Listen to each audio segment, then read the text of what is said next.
Followed by Kelly Dorsey. Mayor, I apologize, but I did your name. Good evening. Good evening. I respect and proud of the way you stand by our president. We appreciate it. Thank you. I wanted to coattail with the last gentleman was speaking on.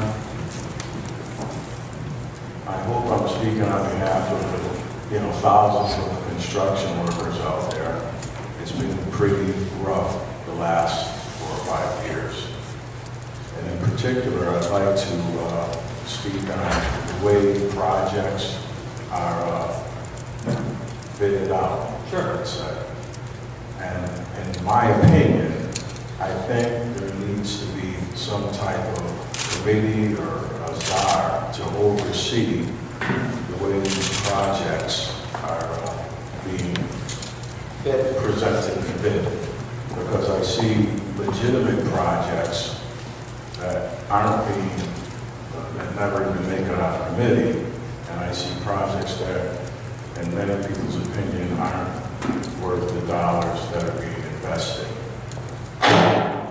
In particular, I believe we have a project in our 32nd district.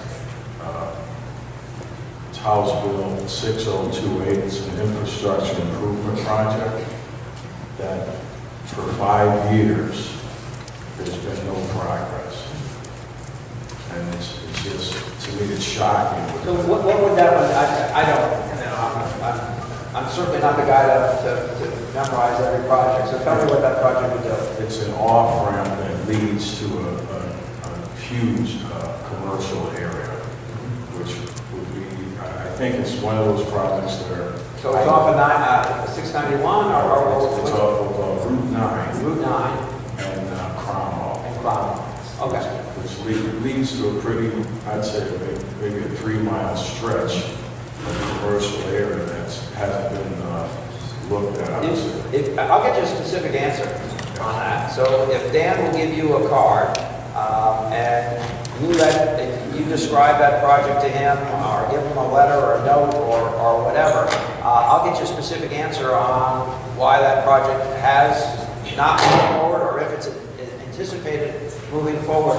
What happens, just to explain this, is the legislature sends a lot more projects than can actually be funded. They approve.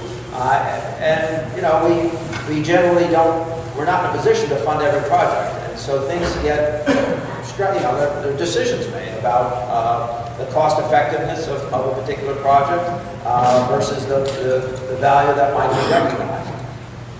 We spend a lot of money in Connecticut on schools, for instance. And we spend more of our state dollars on construction of schools than just about any other state in the nation. That tends to be a county or local expense to a larger extent than it is here in the state of Connecticut. That eats up a lot of our capital spending plan.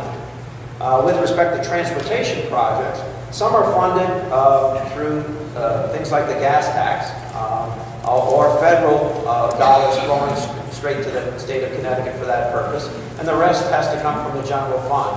And finding the right balance for that really ultimately pits various projects against one another, and there's frequently some form of economic analysis done.